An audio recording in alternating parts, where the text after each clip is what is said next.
جی تو سامعین، اس سے پچھلی اقساط میں ہم موسیٰ بن نصیر پر ہونے والے ظلم و ستم اور سلیمان بن عبد الملک کی سفاکانہ طبیعت کے بارے میں بات کر چکے ہیں۔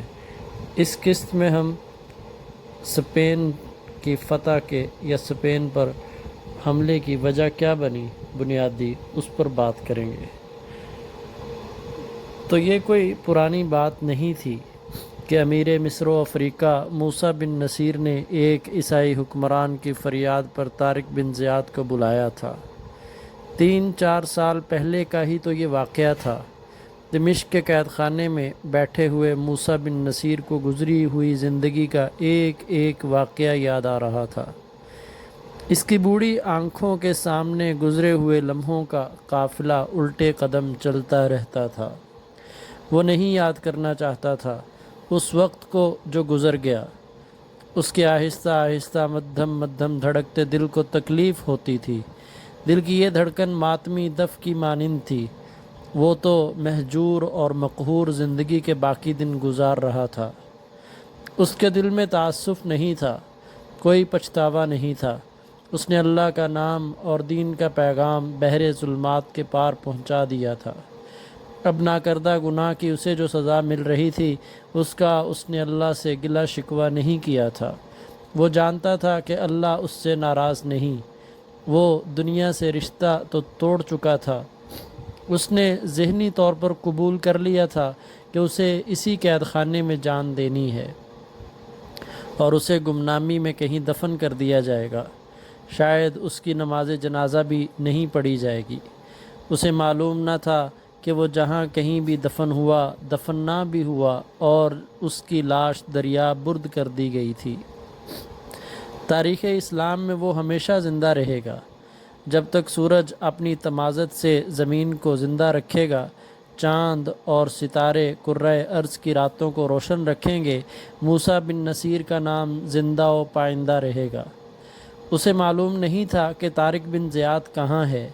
خلیفہ نے دونوں کو دمشق بلایا تھا۔ موسیٰ کو طارق کے متعلق سوچ کر افسوس ہو رہا تھا کہ اس جواں سال سپہ سالار فاتح اندلس کے ساتھ بھی یہی سلوک ہو رہا ہوگا اور وہ بھی اسی قید خانے میں کسی اندھیری کوٹھڑی میں پڑا موت کا انتظار کر رہا ہوگا۔ موسیٰ بن نصیر کو جس ذلت و رسوائی میں پھینکا گیا تھا وہ بیان کیا جا چکا ہے، اور پھر اس کے بیٹے کا سر کٹوا کر اس کے آگے رکھ دیا گیا۔ غم سے نڈھال، ضعیف العمر، ذلت و مشقت سے ادموا کیے ہوئے موسیٰ بن نصیر کو وہ دن یاد آیا جس دن شمالی افریقہ کی چھوٹی سی ایک ریاست کا گورنر جولین اس کے پاس آیا تھا۔ وہ سارا منظر اس کی آنکھوں کے سامنے آ گیا۔ اس دن موسیٰ شمالی افریقہ کے ایک شہر طنجہ میں تھا۔ موسیٰ مصر اور شمالی افریقہ کا امیر تھا۔ وہ مرد میدان تھا، سپہ سالار تھا اور شہری امور کا بہترین منتظم تھا۔ وہ کبھی چین سے نہ بیٹھا تھا۔ شہر شہر، قریہ قریہ گھومتا پھرتا اور سلطنت کے احوال و قوائف کو دیکھتا رہتا تھا۔ ایک مسئلہ اسے کبھی کبھی پریشان کر دیا کرتا تھا کہ اسے وہ اپنی بہت بڑی ذمہ داری سمجھا کرتا تھا۔ یہ تھی بربر قوم۔ بربر شمالی افریقہ کے باشندے تھے، لڑاکے، خونخوار اور ناڈر۔ اس کی تاریخ جنگ و جدل اور خون ریزی کی بڑی لمبی داستان ہے۔ متعدد قومیں ان پر حملہ آور ہوئیں لیکن اپنی فوجیں کٹوا گئیں۔ اگر کسی قوم نے انہیں مفتو کیا تو ان پر انتہائی مختصر عرصہ حکومت کی جا سکی۔ بربروں نے بغاوت کر کے اپنے فاتح حکمرانوں کو بھاگ جانے پر مجبور کر دیا۔ روم جیسی بڑی طاقت کو انہوں نے رومیوں کے خون میں ڈبو دیا تھا۔ ہسپانوی گوتھ آئے اور بربروں کے ہاتھوں ایسی شکست کھا کر بھاگے کہ رومیوں کی طرح گوتھوں نے بھی پھر کبھی ان کے کسی علاقے کا رخ نہ کیا۔ بربروں کو شکست دی تو عرب کے مسلمانوں نے دی۔ شکست دینے پر ہی بات ختم نہیں ہوئی، اصل کام تو شکست دینے کے بعد شروع ہوتا تھا۔ یہ تھا بربروں پر حکومت قائم رکھنا۔ پہلے پہل ان پر جو امیر مقرر ہوئے وہ بربروں کو پسماندہ اور جنگلی قوم سمجھتے رہے اور ان کے ساتھ اچھا سلوک نہ کیا۔ بربر خودسر اور سرکش قوم تھی۔ اس قوم کا اپنا مذہب اور اپنا کلچر تھا۔ بربروں نے مسلمانوں کا مذہب قبول کرنے سے انکار کر دیا تھا اور وہ بغاوت پر آمادہ رہتے تھے۔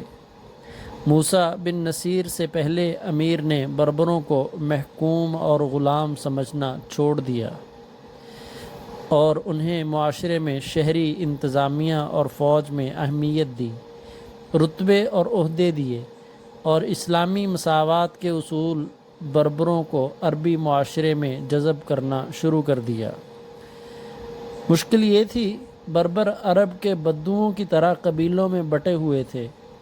ہر قبیلے کا اپنا سردار تھا اور ہر قبیلہ آزاد تھا، اس لیے انہیں ایک قوم کی حیثیت سے اکٹھا نہیں کیا جا سکتا تھا۔ چند قبیلے اطاعت قبول کرتے اور باقی باغی ہو جاتے تھے۔ تاہم امیر کے بہتر سلوک اور تبلیغ سے متاثر ہو کر بربروں نے اسلام قبول کرنا شروع کر دیا تھا۔ پھر موسیٰ بن نصیر امیر بن کر آیا۔ اس نے آتے ہی بربروں کی ایک الگ اور باقاعدہ فوج بنا دی۔ موسیٰ تمام قبیلوں تک خود گیا اور عملی طور پر اسلام کی تعلیمات متعارف کروائیں۔ جہاں طاقت استعمال کرنا پڑی وہاں طاقت استعمال کی، لیکن زیادہ تر پیار و محبت کا حربہ استعمال کیا۔ تھوڑے ہی عرصے میں شاید ہی کوئی بربر ایسا رہ گیا ہو جو مسلمان نہ ہو گیا ہو۔ امیر موسیٰ بن نصیر نے بربر فوج کو عرب فوج کی طرح منظم کر دیا۔ بربر جنگجو تو تھے لیکن فن حرب و ضرب اور میدان جنگ کے نظم و نسق سے واقف نہ تھے۔ وہ قتل و غارت اور دشمن کی بستیوں کو تباہ کرنے کے عادی تھے۔ موسیٰ نے انہیں ٹریننگ دے دی اور ٹریننگ دے کر جنگی ڈسپلن کا اور کمانڈر کے احکام کے مطابق لڑنے کا پابند کر دیا۔ یہ کارنامہ موسیٰ بن نصیر کا تھا کہ اس نے بربروں کے تمام قبیلوں کو ایک قوم بنا دیا، لیکن ہر قبیلے کے سردار کی سرداری قائم رہنے دی۔ جذبے کے لحاظ سے وہ عربوں کے ہم پلہ ہو گئے۔ ایک روز جب موسیٰ بن نصیر شمالی افریقہ کے ایک شہر طنجہ میں مقیم تھا، اسے اطلاع دی گئی کہ سیوستا کا گورنر جولین اسے ملنے آیا ہے۔ جولین؟ موسیٰ نے حیرت زدگی کے عالم میں پوچھا۔ اس عیسائی حکمران کو مجھ سے ملنے کی کیا سوجھی ہے؟ اس کے ساتھ چند اور آدمی ہیں، اطلاع دینے والے نے جواب دیا۔ وہ شاہی خاندان کے عادی یا اعلیٰ حکام معلوم ہوتے تھے۔ وہ کچھ تحفے بھی لائے ہیں۔ خدا کی قسم مجھے یقین نہیں آتا، موسیٰ نے کہا۔ کیا کوئی یقین کر سکتا ہے کہ جس کے ساتھ ہماری لڑائیاں ہوئیں اور جس کے ساتھ ہماری دشمنی ہے وہ اچانک ہمارا دوست بن گیا ہے؟ نہیں، وہ شاید صلح کی پیشکش کرنے آیا ہوگا۔ میں یہ پیشکش قبول نہیں کروں گا۔ امیر محترم، امیر موسیٰ کے ایک حاکم نے کہا، وہ اتنی دور سے آیا ہے، اسے ملاقات کا موقع دے دیں۔ سیوستا ایک بڑے شہر کے برابر ریاست تھی جو جبل الطارق، جبرالٹر کے بالمقابل بحیرہ روم کے افریقی ساحل پر واقع تھی۔ اسے یورپ کا دروازہ کہا جاتا تھا۔ سیوستا اور جبل الطارق کے درمیان جو سمندر حائل تھا اس کی چوڑائی 12 میل تھی۔ سیوستا اندلس کے بادشاہ راڈرک کے زیر نگین تھا۔ شاہ راڈرک نے اپنی کچھ فوج سیوستا کے حکمران جولین کو دے رکھی تھی اور جولین کی اپنی فوج بھی تھی۔ جولین کو چونکہ اندلس جیسے طاقتور ملک کی پشت پناہی تھی اور مدد حاصل تھی، اس لیے جولین اپنے ارد گرد کے علاقوں پر فوجی طاقت کے ذریعے قبضہ کرنے کی کوشش میں لگا رہتا تھا۔ امیر افریقہ موسیٰ بن نصیر نے اس کی سرکوبی کے لیے کئی بار فوج بھیجی۔ اس طرح موسیٰ اور جولین کی فوجوں کے درمیان کئی بار لڑائی ہوئی۔ دو تین بار امیر موسیٰ نے سیوستہ پر باقاعدہ حملہ کرایا، لیکن سیوستہ کا قلعہ اتنا مضبوط تھا کہ اسے بجا طور پر ناقابل تسخیر کہا جا سکتا تھا۔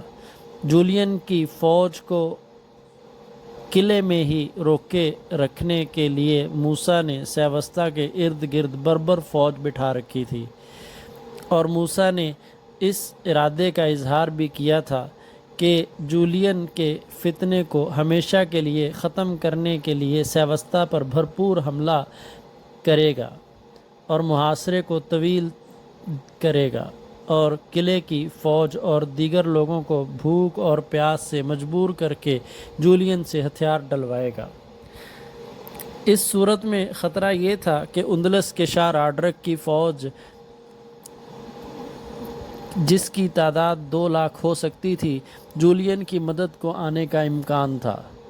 موسیٰ نے 2 بار جولین کو اپنے ایلچی کے ہاتھ پیغام بھیجا تھا کہ وہ امن سے رہے اور امن سے رہنے دے، ورنہ اسے بھیانک نتائج کا سامنا کرنا پڑے گا۔ جولین نے ان دونوں پیغاموں کے جواب دیے تھے، ان میں حقارت اور رعونت کی جھلک نمایاں تھی۔ اے سلطنت اسلامیہ کے امیر، جولین نے دونوں بار اپنے جوابی پیغام میں کہا تھا، سیوستہ کو محاصرے میں لینے سے پہلے اندلس کی فوج کا حساب کر لینا، تاکہ بعد کے پچھتاوے سے محفوظ رہو۔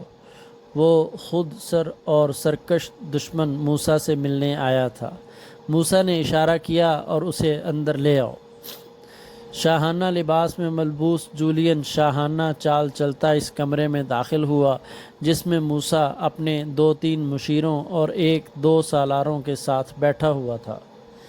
جولین کو دیکھ کر وہ اٹھا، اس کے ہونٹوں پر مسکراہٹ تھی، اس کے دونوں ہاتھ مصافحے کے لیے آگے کو پھیلے ہوئے تھے۔ جولین نے اپنی زبان میں کچھ کہا۔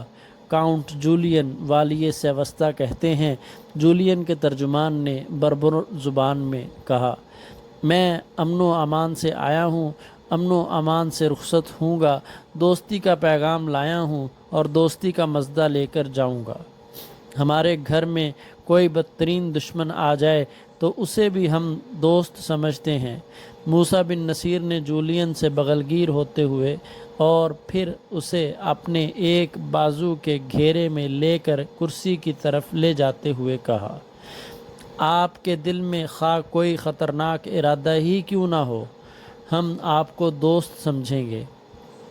ترجمان دونوں کی باتیں بربر زبان میں ایک دوسرے کو سنا رہا تھا۔ جولین کے ساتھ 2 چاقو چوبند محافظ زرق برق لباس میں ملبوس سنہری انیوں والی برچھیاں سلیقے سے اٹھائے ہوئے تھے۔ دونوں بت بنے دروازے کے ساتھ اندر کی طرف کھڑے تھے۔ جولین نے انہیں سر سے اشارہ کیا۔ دونوں مشینی آدمیوں کی طرح جھکے، سیدھے ہوئے اور الٹے قدم چلتے باہر نکل گئے۔ انہوں نے دروازہ بند کیا۔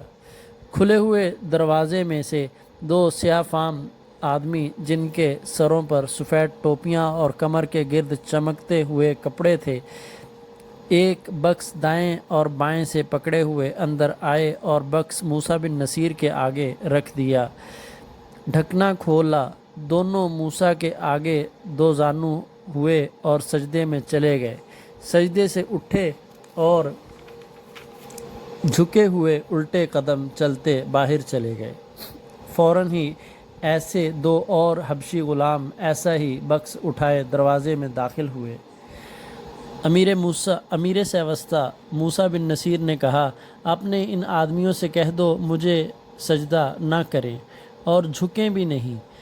امیر سلطنت اسلامیہ جولین نے کہا، یہ غلام ہیں، شاہی خاندان کے افراد نہیں، انہیں سجدہ کرنے سے مت روکو، ہم سب غلام ہیں۔ امیر جولین، موسیٰ نے کہا، ہم سب ایک بادشاہ کے آگے سجدہ ریز ہوا کرتے ہیں۔ موسیٰ نے شہادت کی انگلی آسمان کی طرف کر کے کہا، اور وہ بادشاہ اللہ ہے۔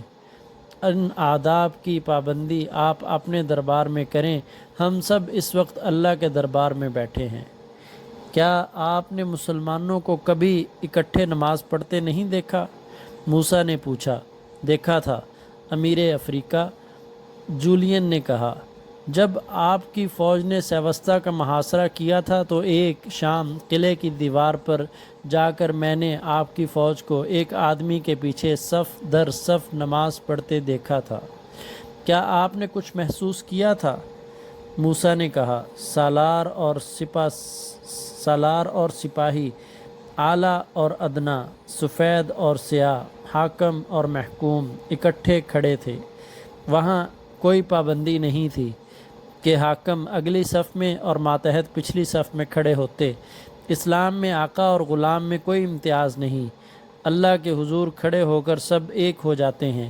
انسان کا انسان کے آگے جھکنا اور سجدہ کرنا ہمارے لیے گناہ ہے۔ 3 بکس اندر لائے گئے۔ موسیٰ بن نصیر کے منع کرنے کے باوجود بکس لانے والے غلام جھکتے بھی رہے، سجدے بھی کرتے رہے، اور جولین کچھ نہ سمجھتے ہوئے بھی مسکراتا رہا۔ یہ بیش قیمتی تحفے تھے جو جولین اپنے ساتھ لایا تھا، اور امیر افریقہ موسیٰ بن نصیر کے لیے ایک گھوڑا لایا ہوں۔ جولین نے کہا، باہر کھڑا ہے۔ یہ اندلسی نسل کا جنگجو گھوڑا ہے، دوڑتا نہیں، اڑتا ہے، صرف شاہ سوار کو اپنی پیٹھ پر قبول کرتا ہے۔ جہاں لگام کھینچو اسی قدم پر رک جاتا ہے۔ کئی میدان لڑائے ہیں، شاہی استبل کا بادشاہ ہے۔ میں اپنی طرف سے اور خلیفۃ المسلمین کی طرف سے شکریہ ادا کرتا ہوں۔ موسیٰ نے کہا، اور کیا اب آپ اپنے آنے کا مقصد بیان کریں گے؟